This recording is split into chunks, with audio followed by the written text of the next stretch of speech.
আজকে তোমাদের প্রথম প্রশ্ন, তো চলো দেখি কে কে সঠিক উত্তর দিতে পারো।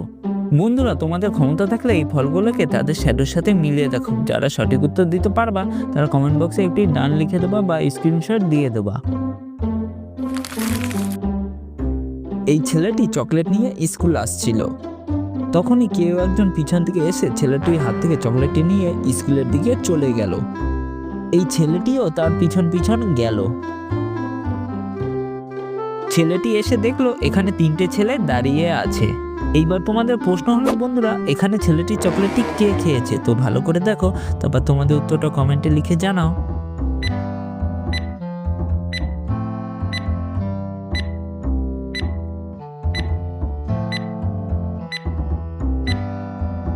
তোমরা কি বুঝতে পারলে এখানে ছেলেটি চকলেট কে খেয়েছে? তো দেখো, এখানে ছেলেটি চকলেট এই ছেলেটি খেয়েছে, কারণ তার মুখে চকলেট লেগে আছে। এই ছবিটিতে তোমরা তিনটি রাস্তা দেখতে পাচ্ছ। এবার তোমাদের বলতে হবে এখানে কুকুরটি কোন রাস্তাটা দিয়ে গেলে তার ঘরে পৌঁছবে। তো ভালো করে দেখো, তারপর তোমাদের উত্তরটা কমেন্টে লিখে জানাও।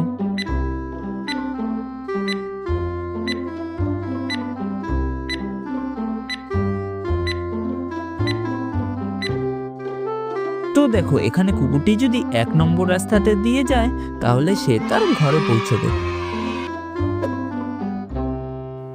বন্ধুরা, তোমরা বলো তো কোন প্রাণী কখনো ডিম পারে না? উত্তরটা কিন্তু খুবই সহজ, পারলে কমেন্টে লেখো।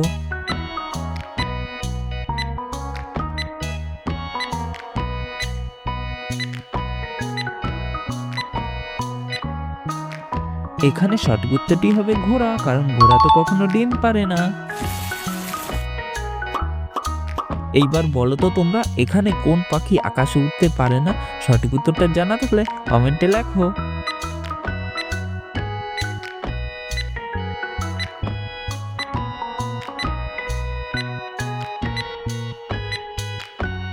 এখানে সঠিক উত্তরটি হবে পেঙ্গুইন, কারণ পেঙ্গুইন তো আকাশে উঠতে পারে না।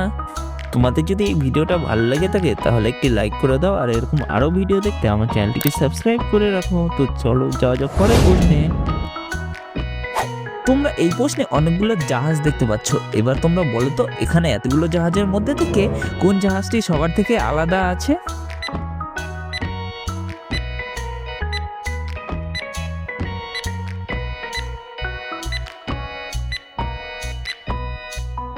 তো দেখো, এখানে এতগুলো জাহাজের মধ্যে থেকে এই জাহাজটি কিন্তু সবার থেকে আলাদা আছে। এই প্রশ্নে তোমরা অনেকগুলো এলোমেলো অক্ষর দেখতে পাচ্ছ। এবার তোমরা বলো তো এখানে এই এলোমেলো অক্ষরগুলোকে সাজালে লেখকটির নাম কি হতে পারে?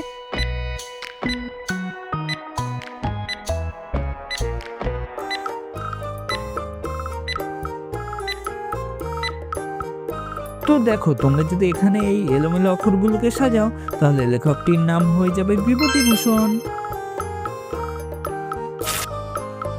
এইবার তোমরা এই প্রশ্নের দুটি ছবিকে ভালো করে দেখো, তারপর দেখে বলো তো এখানে দুটি ছবিকে মিলালে রাজ্যটির নাম কি হবে?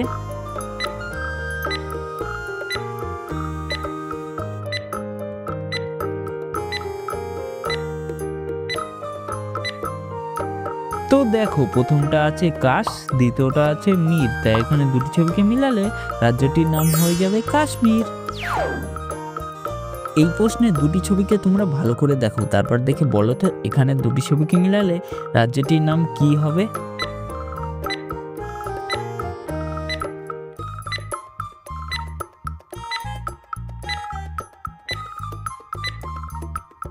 দেখো, প্রথমটা আছে সিম, দ্বিতীয়টা আছে মালা, তাই এখানে দুটি ছবিকে মিলালে রাজ্যটির নাম হয়ে যাবে সিমলা। এই প্রশ্নের তিনটি ছবিকে তোমরা ভালো করে দেখো, তারপর দেখে বলো তো এখানে তিনটি ছবিকে মিলালে মাছটির নাম কি হবে?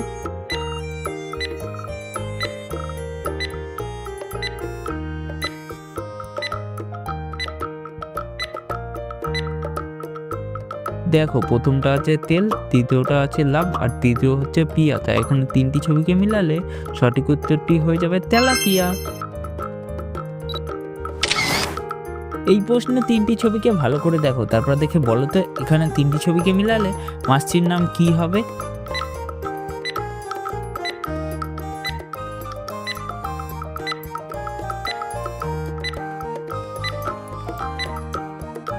দেখো প্রথমটা আছে বা, দ্বিতীয়টা আছে আট আর তৃতীয়টা আছে আটা। তাই এখানে ৩ টি ছবিকে মিলালে মাছটির নাম হয়ে যাবে বাটা।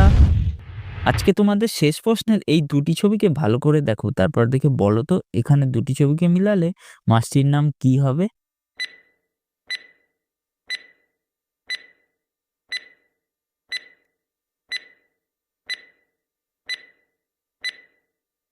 দেখো প্রথমটা আছে কা, দ্বিতীয়টা আছে তালা। তাই এখানে সঠিক উত্তরটি হয়ে যাবে কাতলা। আজকে তোমাদের এই ভিডিওটা যদি ভালো লেগে থাকে তাহলে একটি লাইক করে দিও আর এরকম মজার মজার ধাঁধার ভিডিও দেখতে আমার চ্যানেলটিকে সাবস্ক্রাইব করে রাখো। তো দেখা হচ্ছে পরের ভিডিওতে।